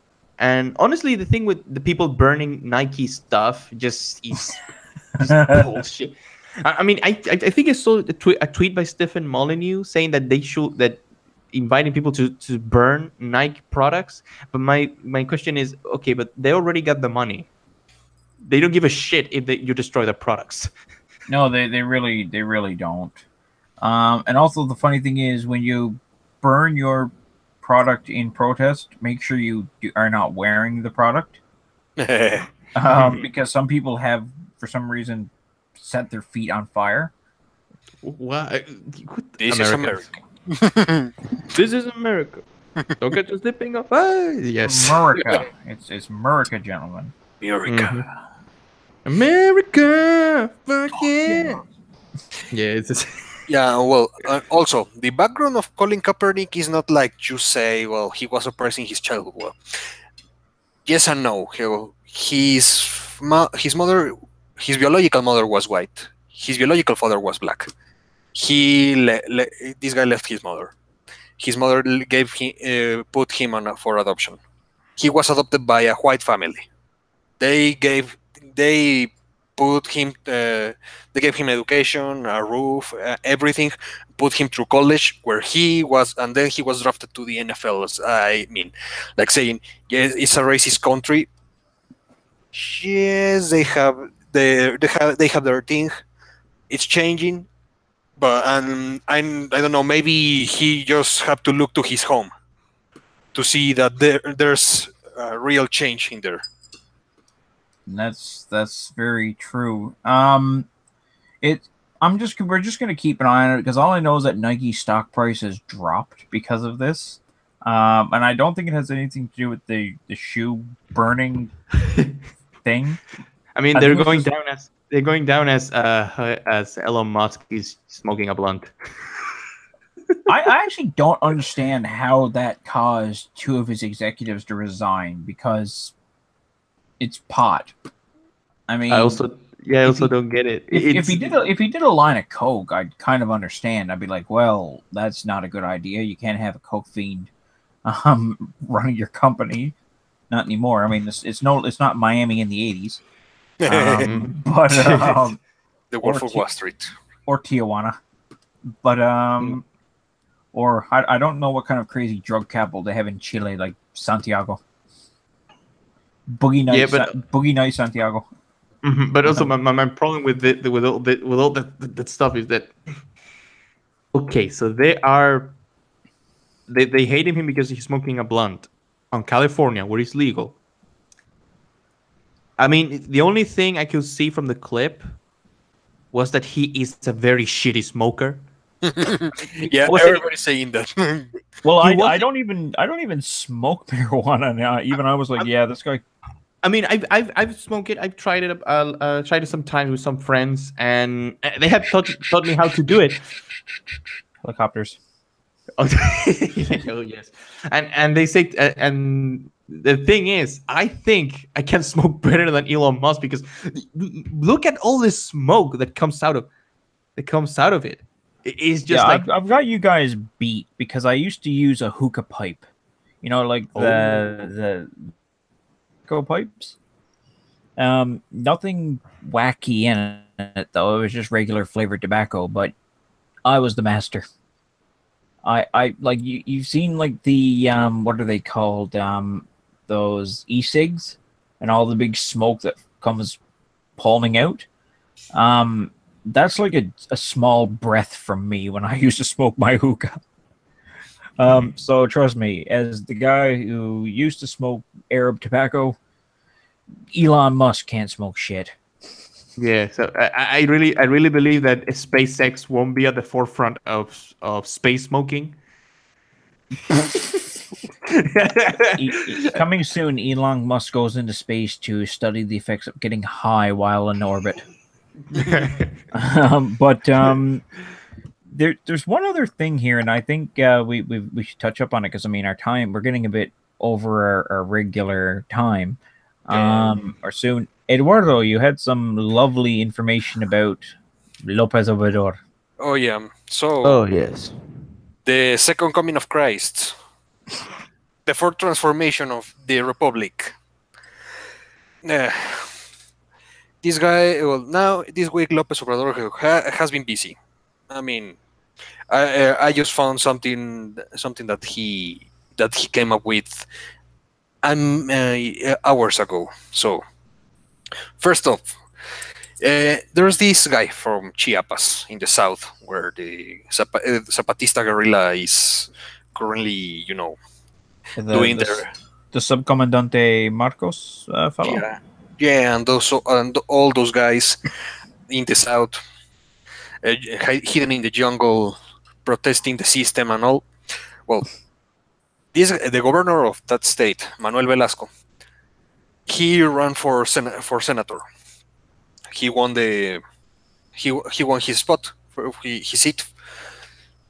Mm-hmm. And so to run, he asked he got a license from his post as governor and went to campaign and all. So he won. Now in the Senate, he asked for a license to finish his tenure as governor and then come back to the Senate. But his license got denied, and he said, "No, you have to stay here." Then suddenly, 5 representatives from his party, the Green Party in Mexico, shift to the parliamentary group of López Obrador. And now he's got a clear majority in the Chamber of Representatives, and now he asked for his permission again to finish as governor, and they granted him that one. So this is like really fishy. Now with the shift of these congressmen to serve in López Obrador army. The army? Yeah, it's. I don't want to call it a political party because you have to be a zealot in their movement to actually get a bone. You have to sacrifice people's hearts at an altar or something. No, just your dignity. Oh, that close enough. Well, but I mean, this is actually kind of a. Oh God, I'm sorry to keep saying it. It's a Fujimori thing because in the 90s there was some issues Fujimori had, and all of a sudden, all these congressmen went over to him, and it turned out that he was bribing everyone to join his party. Yeah, well, in this case he arm wrestled this guy Manuel Velasco, so he's an important figure in the Green Party, and well, this can get scary. I mean, he's got some ideas that are I mean, just see the people who actually congratulated him after he won. Jeremy Corbyn from England, Pablo Iglesias from Spain, Dilma Rousseff and Lula da Silva from Brazil, Corbyn. Correa from Ecuador, Nicolás Maduro from Venezuela, Gustavo Petro from Colombia, Jean-Luc Mélenchon from France. I mean, all those borderline communists congratulating this guy for winning. It's it was one of the worst things I've seen in my life. But as I've told you before, he's backpedaling in a lot of things because he promised another thing to give some sort of a scholarship or a benefit scheme to unemployed youth people. But now he says, well, we're gonna give them that money, but they have to get a job as apprentice in some business. Okay, so they get they were paying him 3,600 pesos, which are like $180. A month. So we are they work as apprentices in those in some business, and the government pays them their salary. Problem is, okay, they pay them the salary, but what about the social security? What if they have an accident at work, and they are just they are just working on a scheme where they only get this money from the federal government? It's really hard for them. I mean, if a business doesn't want to hire people like them, it's because not because of the salary. It's because of all the things that they have to pay them. They have to pay for their social security. For there's even some housing benefits program there. There are a lot of things that they have to pay, and sometimes they amount more than the salary. Well, not more. They are no. Sorry. Let me correct that last thing. They are. They pay the salary, but from the salary they discount them, social security, housing, and everything else. But they have if they have a if they are or if the businesses are allowed to discount money from these people from that salary that the government is going to pay them to pay for all these things of social security and all, it's going to be really there's not going to be really much money. The reason of this policy is to keep people away from the drug cartels, to make them work and avoid them going to the cartels for work. The problem is they are winning that amount of money there, but a drug cartel can give him. I can pay you 10 times that just to do a job for me. And it's and well, I don't know if I think I've heard that the businesses that actually hire people in that scheme are going to receive benefits. So so they are doing welfare for the people, welfare for the corporations. Which sorry, I have my reservations of both of them. At least on our experience here in Mexico. Well, for us, like, we have a similar program to an extent where the government will pay for, I believe it's about 75% of a wage for a certain amount of time, and then the business contributes the other, 25%. And there's a lot of businesses who do it, but they'll keep reapplying for the program. But the thing is that the original purpose of this was to get these people in, give the company enough time to turn a profit enough that they can afford their small salary, and then just say, here you go, here's your employee, we're taking away our 75% contribution. Unfortunately, the government. What people do then is they'll hire these workers, pay them. They'll say if it's $11 an hour, which is the minimum wage here in Newfoundland, they'll give them. They'll pay. They'll pay the like the $3 or $4, and then when the government's about to pull out, they'll lay the guy off. They'll give him, as we call it, give him a pink slip, send him home. And then they'll hire someone else under the exact same program. And they just keep doing it. So they just essentially, it serves one of two purposes. It gives you enough time to get another year's worth of unemployment, which is a benefit scheme we have here. Excuse me. Or it just keeps rotating it around. So, I mean, you never get anyone around that has a full-time job. My God, that's contagious.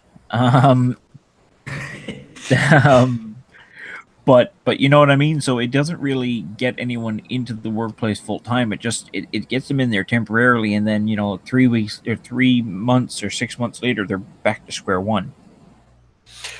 Yeah, and this scheme seems to be like, go for employ people for an apprenticeship.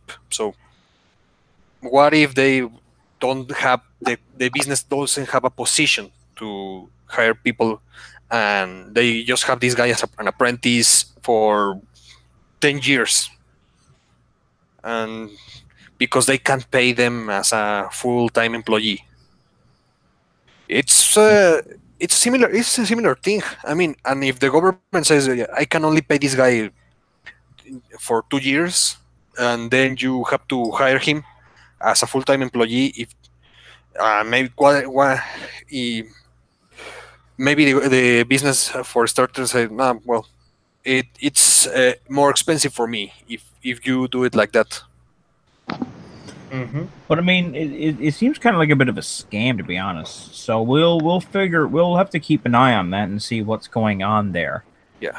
Yeah. And well, there's a couple of things more. So the thing here is that AMLO also promised to, that the civil service will be, going to be there was going to be an austerity campaign for the civil service, like they were going to cut costs and all. So they used to, I don't know if that happened in your countries, but here in the Congress, they have a service of waiters and waitresses that you are in the middle of a session and you can ask for a drink or for something to eat, and they are Oh yes, they have those here as well. And well, they supposedly they were going to cut that expenditure, but that could just lasted 1 day. For the second day, they were again there, and I mean, it was people that they were paying. It's their job of these waiters and waitresses, and I don't well. And there's another thing where AMLO is backpedaling, and they finally got to admit that I think we have discussed it here before about the new airport of Mexico City. Oh yes, Yep. When I went to Mexico, I saw the construction project actually. One part of me was actually surprised that the airport was getting eaten by the city. So yeah, it's in the very middle. Yeah, I see it. Now it's going to be out of the city in the bed of Texcoco Lake. I mean, in a military base. No. That's that's AMLO's proposal to build a terminal and 2 airstrips on a military base and use it as a civil airport. The problem is and keep the current airport working. The problem is that the air traffic of both airports could interfere with one another, and there's really that is really risky. And this new airport, they well, AMLO's people finally admitted that well, it's a better option, way better than building it on Santa Lucia's base. We need to build a wall. Yeah, A wall around Lake Texcoco. yeah. And the problem By the way, guys. Oh, sorry. Go on.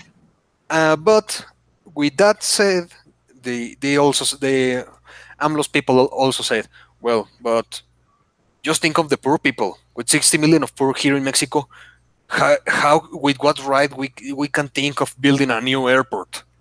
Oh, God It's forbid we like- could help lift them out of poverty. No, it's like I mean, man, it's not like there's nothing you can do to lift 60 million people on or out of poverty with one single stroke. No, you But can't. that airport can help to ease it a little. It can build jobs. It can. It definitely can. And it's a start. I mean, reducing the significant amount of poverty in Mexico requires a lot of work and a lot of policy planning, and an end to corruption, to say the least, which is difficult. But guys, there's actually something I just found. I got a notification about it. There may be in Canada an early election. Really? Yeah, Like a general election. like a snap election. We haven't had one in years because right now it's the perfect time because the conservative, the right wing of Canadian politics is fractured. With Maxime Bernier starting his new party next week. And apparently, from what I've heard from some friends who are connected to the federal party, that several parliament are going to jump ship in party, giving them automatic representation in the House of Commons. So it automatically makes them a legitimate party. It's going to split the conservative vote, and the only way it wouldn't split the vote and give Justin Trudeau and Jagmeet Singh, who is the leader of the NDP, an election victory would be to agree where and where not to run candidates against each other. You'd have to look at a coalition scenario. That's the only way that the right will survive, but unfortunately they won't. They won't do that. But either way, Trudeau is probably going to call an election. And honestly, my gut says he will too, because as the leader of a certain political party in Newfoundland said, you never waste a crisis. That's true. And this is a crisis for the right wing. I mean, so what Trudeau will do, he'll call this election, say 6 months early. The Conservative Party of Canada is off guard because they're in chaos mode right now. They're wondering who's going to come and leave the party, who's going to cross the floor, as it were, and join this new party. Is their base going to be the same? Is their base going to be different? What kind of loss are they going to take? So they're in chaos right now. And Trudeau, if I was him, I'd call an election tomorrow because I'd probably win. And even if he doesn't win, he'll have a minority government working with the New Democrat Party, which is generally good because their aims are somewhat similar. Except the NDP wants to legalize all drugs, like Portugal. So let's see how that works. Well, we're legalizing marijuana in less than a month. So, oh, really? Canada is about to get a lot more groovy. Now the mafia and the cartels are going to be a little bit angry because they'll lose a nice marijuana market, but you can't. I'm not really too worried about their business interests right now. But yeah, so that's the news out of Canada. But guys, it's nearly midnight here. It's definitely getting late in our respective corners of the world. I don't even want to know what time it is in Sweden. Oh my Oh, god. whoa, crap! Yeah, guys, we should probably Wrap up. we should probably wrap up. So I just want to say thank you to Thomas for coming on and continuously trying, like Thomas the Train Engine would, to get onto this stream and chat. Yeah, thank you, man. Thank you for having me. No, Yeah. at any time we'll have to have you on in a couple of weeks to discuss the after effects of this rather important election. And so, is there anything you want to say before we end this? Yeah, I just want to ask Eduardo, Yeah. what the fuck happened in our game? How did you lose? Yeah. You know what? they thought they feel really comfortable after the game with Germany. After they won to Germany, they were like, okay, we did it. We don't have to demonstrate anything further. We rest our case. Let's. You know, you know, it really, when I saw Mexico winning, I was like, holy shit. It was a crazy group. Yeah, people here after the match with Germany was thinking that, man, Mexico is gonna win the World Cup. Now it's our year. Many people were sure Mexico were going to win the World Cup, but so now, no, look.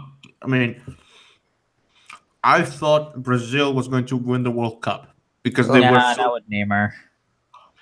No, considering the fact that he was throwing himself around everywhere we see. There's so many memes for that. By the way, actually, I'm sorry, Ozzy, I gotta say it. I take so much joy and solace in one thing, and you know what I'm gonna say about the World Cup is that a certain country got into the finals, and Croatia. Chile didn't get in Oh, to the round of 16. And Peru did, and then we lost in the first shot, but that's fine. I mean, in my opinion, Peru deserves to be commended. We fucked it up. Don't say that out loud. The helicopters will get you. No, I don't care. I don't care, my man. I don't really care. The Huascar's guns just rose by about an inch. Yeah. You know, I already heard Lama looking for the special commandos to steal the Huascar. Someday we will. Someday we will. Someday. But guys, it's been fun. It's been always a pleasure, and we will do this again next week. Okay. So, okay. Good night, everyone. Good night. Good night. Good night.